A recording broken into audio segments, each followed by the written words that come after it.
పోతన భాగవతము వామనావతారం. విచ్చేయుమదితి గర్భము చెచ్చెర వెలువడి మహాత్మ చిరకాలంబున్ విచ్చల విడిలే కమరు ముచ్చటపడియున్నవారు ముదమందింపన్. మహానుభావ, చాలా కాలంగా దేవతలు స్వేచ్ఛ కోసం ఆరాటపడుతున్నారు. వారికి సంతోషాన్ని సమకూర్చడానికి తొందరగా అతిథి గర్భం నుండి వెలువడి వించేవయ్యా అని ఈ పద్యభావము. కమలములో పుట్టిన బ్రహ్మదేవుడు ఈ విధంగా స్తుతిస్తూ ఉన్న ఆ సమయంలో రవి మధ్యాహ్నముంజరింప గ్రహతారా చంద్రభద్రస్థితిన్ శ్రవణ ద్వాదశి నాడు శ్రోణ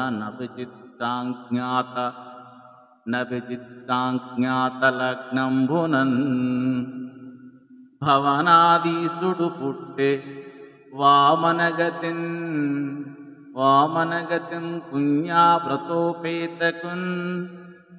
దివిజాదీశ్వరు మాతకున్ పరమ పాతివ్రత్య విఖ్యాతకున్. అలా బ్రహ్మదేవుడు స్తోత్రం చేసిన పిమ్మట నిర్మలమైన నియమంతో గొప్ప పతివ్రతగా పేరు పొందిన దేవేంద్రుని తల్లి అయిన అదితి గర్భం నుండి వామన రూపంతో సకల లోకాధీశుడు అయిన మహావిష్ణువు జన్మించాడు. అది శ్రావణమాసం ద్వాదశి శ్రవణానక్షత్రం అభిజిత్తు అనబడే లగ్నం పట్టపగలు సూర్యుడు ఆకాశం నట్టు నడుమ ప్రకాశిస్తున్నాడు.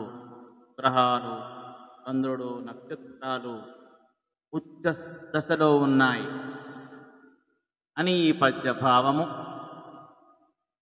వామనుడు జన్మించినప్పుడు అతనికి 4 చేతులు, ఆ చేతులలో శంఖము, చక్రము, గద, పద్మము, పూరోజనము రంగు వస్త్రము, మకర కుండలాలతో మెరిసే చెక్కిళ్ళు, రొమ్ముపై శ్రీవత్సము, కమలాల వంటి కన్నులు కలిగి ఉన్నాడు.